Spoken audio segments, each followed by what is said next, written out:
গর্ভধারণের লক্ষণগুলো কেমন হয় তা গতানুগতিক যে সমস্ত লক্ষণ বই পুস্তকে দেয়া থাকে তা জানতে না চেয়ে অনেকেই কারো ব্যক্তিগত অভিজ্ঞতা সম্পর্কে জানতে চান। আমি আজকে আমার নিজের ব্যক্তিগত অভিজ্ঞতা সম্পর্কে আপনাদেরকে জানাবো। আমার প্রেগনেন্সির সময় আমার কী কী লক্ষণ ছিল। আমি আগে অনেক লক্ষণই হয়তো জানতাম না বা বিশ্বাস করতাম না যে আসলেই কারো মাঝে এমন লক্ষণ দেখা দিতে পারে। যখন ব্যক্তিগতভাবে আমার এই লক্ষণগুলো দেখা দিয়েছে তখন থেকেই আমাকে আসলে মানতে হয়েছে যে এই লক্ষণগুলো গর্ভধারণের সুস্পষ্ট লক্ষণ। আর আজকে আমার এই ধারণাগুলোই আপনাদেরকে দেব এবং যে লক্ষণগুলো আমার মাঝে দেখা দিয়েছিল সেগুলো আমি আপনাদেরকে জানাতে চলেছি। চ্যানেলে নতুন হয়ে থাকলে চ্যানেলটি অবশ্যই সাবস্ক্রাইব করে দেবেন। ফেসবুক পেজ থেকে আমাদের এই ভিডিওটি দেখে থাকলে পেজটি ফলো করতে ভুলবেন না। গর্ভধারণের সমস্ত প্রক্রিয়া এবং কিভাবে কি হয় সেই সম্পর্কে আমার সম্পূর্ণ ধারণা আছে।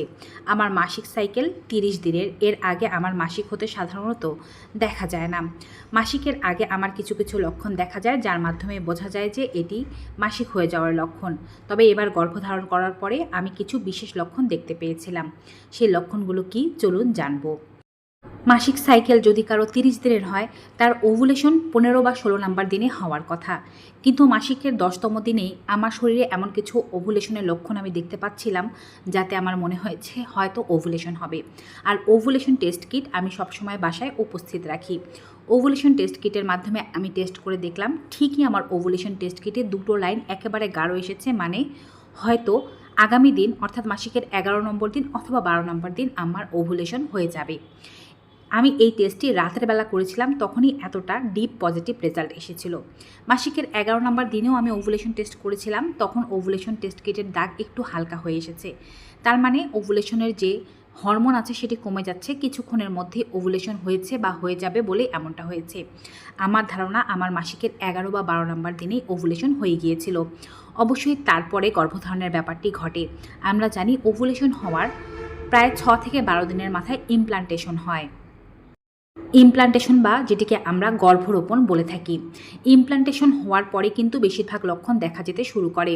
আমার ইমপ্লান্টেশন কবে হয়েছিল এই বিষয়ে আমার স্পষ্ট কোনো ধারণা নেই, তবে আমি লক্ষণ অনেক আগে থেকেই দেখতে শুরু করেছিলাম।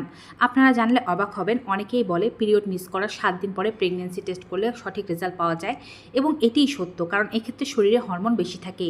কিন্তু আমার পিরিয়ড মিস করার 2 দিন আগেই আমি প্রেগনেন্সি টেস্ট করি এবং একেবারে ক্লিয়ারলি পজিটিভ রেজাল্ট পাই, যেটিও আমি রাতের ইউরিন ব্যবহার করেছিলাম। সকালবেলা মর্নিংয়ে যে ফার্স্ট ইউরিন সেটি আমি পাইনি, রাতের ইউরিনেই দুটো একেবারে ডিপ লাইন চলে আসে। তার মানে যেহেতু আমার ওভুলেশন আগে হয়েছিল, আমার ইমপ্লান্টেশনও আগে হয়েছে এবং আমার শরীরে এইচসিজি হরমোনও খুব দ্রুত বাড়তে শুরু করে দিয়েছিল। এবারে বলছি কোন কোন লক্ষণ মাসিকের কত নম্বর দিন থেকে আমি দেখতে পেয়েছি। যেহেতু আমি মাসিকের 11 বা 12 নম্বর দিনে ওভুলেট করেছি বলে আমি মনে করছি, এর 10 দিন পর থেকে আমি লক্ষণ দেখতে পেতে শুরু করে দিই। মাসিকের 23 নম্বর দিনেই আমি প্রথম লক্ষণ দেখতে পেতে শুরু করি। এ সময় আমার তলপেটে হালকা হালকা ব্যথা হতে থাকে। যখন আমি জোরে শ্বাস নিচ্ছিলাম কিংবা হাঁচি কাশি দিচ্ছিলাম তখন আমার তলপেটের বিশেষ একটি জায়গায় বারবার ব্যথা করে উঠছিল। অর্থাৎ আমি যখনই বুক ফুলিয়ে শ্বাস নিচ্ছি, পেট বড় হচ্ছে কিংবা হাঁচি কাশি দিচ্ছি, সেই জায়গাটি আমার স্পেশালি ব্যথা করছে। নর্মাল যখন শ্বাস নিচ্ছিলাম তখন এই ব্যথাটি হচ্ছিল না, যেটি সম্পূর্ণই একটি আলাদা লক্ষণ ছিল আমার মধ্যে। এর পাশাপাশি আমার ব্রেস্টেও ব্যথা ছিল, কিন্তু নিপলে কোনো ব্যথা ছিল না। গর্ভধারণ করলে সাধারণত নিপলেও ব্যথা হয়, কিন্তু যেহেতু এটি আমার সেকেন্ড প্রেগনেন্সি, ব্রেস্টে যথেষ্ট পরিমাণে পরিবর্তন আগেই চলে এসেছে, তাই এক্ষেত্রে নিপলে আমি কোনো রকমের পরিবর্তন বা ব্যথা অনুভব করিনি, শুধুমাত্র ব্রেস্টে ব্যথা অনুভব করেছি। এই লক্ষণগুলো আমি দেখতে পেয়েছি মাসিকের 23 নম্বর দিনে। 24 নম্বর দিনে আমার একটি অবাক করা ঘটনা ঘটে, সেটি হচ্ছে আমি হালকা পরিমাণে ইমপ্লান্টেশন ব্লিডিং বা ব্রাউন কালারের রক্ত দেখতে পাই। এই রক্ত আসার অর্থ তার 2 থেকে 3 দিন আগে হয়তো আমার ইমপ্লান্টেশন হয়েছে। এই রক্তটি আস্তে আস্তে ডিসচার্জের মাধ্যমে এসেছে দেখে এটির কালার ব্রাউন হয়ে গিয়েছে। ইমপ্লান্টেশন ব্লিডিং আমি টিস্যুর মধ্যে অল্প পরিমাণে দেখতে পাই এবং যার মাধ্যমে আমি বুঝতে পারি হয়তো আমার পিরিয়ড হবে দেখে এমনটা হচ্ছে। আমি ভুলেও ভাবিনি এটি ইমপ্লান্টেশন ব্লিডিং আমি দেখতে পাচ্ছি, কিন্তু সকালবেলা ওই একবারই টিস্যুর মধ্যে আমি হালকা পরিমাণে স্পটিং দেখতে পেয়েছিলাম। তারপরে আমি আর কোনো প্রকারের স্পটিং ওই দিন দেখতে পাইনি। এর সাথে ব্রেস্টে ব্যথা কিন্তু অব্যাহত ছিল এবং 25 নম্বর দিনে আমি আবার একটি লক্ষণ দেখতে পাই, সেটি হচ্ছে 25 নম্বর দিনে আমি অল্প পরিমাণে আবার ইমপ্লান্টেশন ব্লিডিং দেখতে পাই এবং সেটিও শুধুমাত্র সকালবেলা অল্প পরিমাণে ইউরিন ত্যাগ করার সময় দেখেছিলাম, তারপরে আর দেখিনি। এর পাশাপাশি মাসিকের 25 নম্বর দিনে আমার চোখ বেশ ফরফর করছিল, প্রায় সময় আমার চোখ কেঁপে কেঁপে উঠছিল, যেটিকে আমরা কিন্তু খারাপ লক্ষণ হিসেবে বলে থাকি অনেকে, যে চোখ কাঁপলে খারাপ, কিন্তু হরমোনাল পরিবর্তনের কারণে এমনটা হচ্ছিল হয়তো।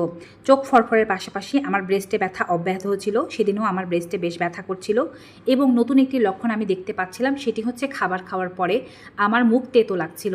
আমি যখন খাবার খাচ্ছিলাম, খাবারের টেস্টে কোনো পরিবর্তন নেই, আমি কোনো রকমের কোনো ভিন্নতা দেখতে পাচ্ছিলাম না, কিন্তু যখনই আমার খাবার খাওয়া শেষ হচ্ছিল তখনই আমার মুখ তেতো তেতো ভাব বা মেটালিক একটা টেস্ট আমি অনুভব করছিলাম। মুখের মধ্যে বাতাস লাগলেই যেন মেটালিক টেস্টটা আরও বেশি পরিমাণে আমার অনুভব হচ্ছিল। মাসিকের 26 নাম্বার দিনেও আমার একই ঘটনাই ঘটেছে। যতবারই আমি খাবার খেয়েছি মুখে আমার তেতো তেতো ভাব অনুভব হয়েছে, সাথে সকালবেলা একটু মর্নিং সিকনেস বা একটু বমি বমি ভাবের মতো অনুভব হয়েছিল, যেটি সকালে অল্প সময় ব্রাশ করার সময় হয়েছিল, এছাড়া কিন্তু আর হয়নি। ব্রেস্টে ব্যথা তেমনই ছিল এবং এর পাশাপাশি পেটের ডান সাইডে ব্যথাটি করছিল। আমি যেটি বলছিলাম যে শ্বাস নিলে কিংবা হাঁচি কাশি দিলে বা পেট ফোলালে ব্যথাটি অনুভব হচ্ছিল, সেটি আমি পেটের ডান সাইডে এক কোণায় অনুভব করছিলাম। হয়তো আমার বাচ্চাটি পেটের ডান সাইডে ওই জায়গাতেই স্থাপিত হয়েছিল। পিরিয়ডের 27 নাম্বার দিনেও আমার মুখে তিতা লাগা বিষয়টি অব্যাহত ছিল। প্রত্যেকবার খাবার খাওয়ার পরেই আমি মুখে তিতা তিতা ভাব অনুভব করছিলাম। সাথে সকালবেলা আমার সেদিন বেশ খারাপ লাগছিল, আমার ঘুম থেকে উঠতে ইচ্ছা করছিল না, শরীর ম্যাজম্যাজ করছিল। সারাদিন আমার খুব বেশি ক্ষুধা পেয়েছে এবং যখনই আমি খাচ্ছিলাম একটু পরেই মনে হচ্ছিল যে পেট খালি হয়ে যাচ্ছে এবং আমার বারবার ক্ষুধা পাচ্ছে ও ক্ষুধার যন্ত্রণা বেশি পরিমাণে অনুভব হচ্ছে। এর পাশাপাশি পেটের সেই ব্যথাটি কিন্তু অব্যাহত ছিল এবং সেদিন নতুন একটি লক্ষণ দেখা যায়, তা হচ্ছে আমার বারবার টয়লেটে যেতে হচ্ছিল, অল্প অল্প করে টয়লেট হচ্ছিল। ডায়রিয়ার মতো নয়, তবে টয়লেট বেশ নরম হয়ে গিয়েছিল। সেদিন আমি প্রায় 6 থেকে 7 বার টয়লেটে গিয়েছি। এর সাথে আমি কোমরে ব্যথাও সেদিন অনুভব করেছিলাম। মাসিকের 27 নাম্বার দিন থেকে আমি হালকা হালকা কোমরে ব্যথা অনুভব করি। মাসিকের 28 নাম্বার দিন, যেদিন আমি সবচেয়ে বড় লক্ষণগুলো দেখতে পাই।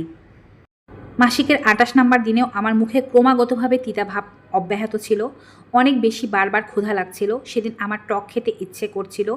এর পাশাপাশি পেটের বাম পাশে আমি পেন অনুভব করছিলাম। সেদিন আর পেটের ডান পাশে পেন অনুভব করিনি, বাম পাশে পেন অনুভব করেছি। কোমরে যে ব্যথাটি ছিল সেটি কিন্তু ছিল। সাথে আমার বারবার টয়লেট হওয়ার যে সমস্যাটা ছিল সেটিও বারবার হচ্ছিল। প্রস্রাবের চাপ বারবার করে পাচ্ছিল এবং আমি একটু পরপরই প্রস্রাব করতে চাচ্ছিলাম এবং প্রস্রাবের সাথে সাদা ফেনার মতো আমি দেখতে পাচ্ছিলাম, যেটি একটি অদ্ভুত বিষয় ছিল আমার কাছে। এবং ইউরিনের যে স্মেল আছে সেটি একটু পরিমাণে ভিন্ন রকম লাগছিল, সাথে যে হোয়াইট ডিসচার্জ বা সাদা স্রাবের পরিমাণ সেটি একটু বেশি পরিমাণে খেয়াল করছিলাম। 28 নাম্বার দিনে আমার সন্দেহ হয় এবং সেদিনই আমি প্রেগনেন্সি টেস্ট করার সিদ্ধান্ত নেই। রাতের বেলা কোনো প্রকারের সকালের ইউরিন না নিয়ে রাতেরই ইউরিনের স্যাম্পল নিয়ে আমি প্রেগনেন্সি টেস্ট করার সাথে সাথে দুটো পজিটিভ লাইন চলে আসে, যেটি আমাকে কনফার্ম করে যে আমি গর্ভধারণ করেছি। তারপরও আমি এর পরের দিনের লক্ষণগুলো লিখে রেখেছি। 29 নাম্বার দিনেও আমার মুখে তিতা লাগছিল, পাশাপাশি কোমরে ব্যথা ছিল, মাথা ঘোরাচ্ছিল এবং বারবার টয়লেটে যেতে হচ্ছিল। সাদা স্রাবের পরিমাণ অল্প অল্প করে বাড়ছিল, বারবার প্রস্রাবের চাপ ছিল এবং প্রস্রাবের সাথে ফেনা যাচ্ছিল। যদিও এখন আমি কনফার্ম হয়ে গিয়েছিলাম যে আমি গর্ভধারণ করেছি, তারপর 30, 31, 32 নাম্বার দিনেও আমি কিন্তু এই লক্ষণগুলো বারংবার খেয়াল করে গিয়েছি। তো আপনাদের মাঝেও যদি আপনারা এই লক্ষণগুলো দেখতে পান, এগুলো কিন্তু গর্ভধারণের সুস্পষ্ট লক্ষণ, যা আমার দ্বারাই পরিলক্ষিত হয়েছে।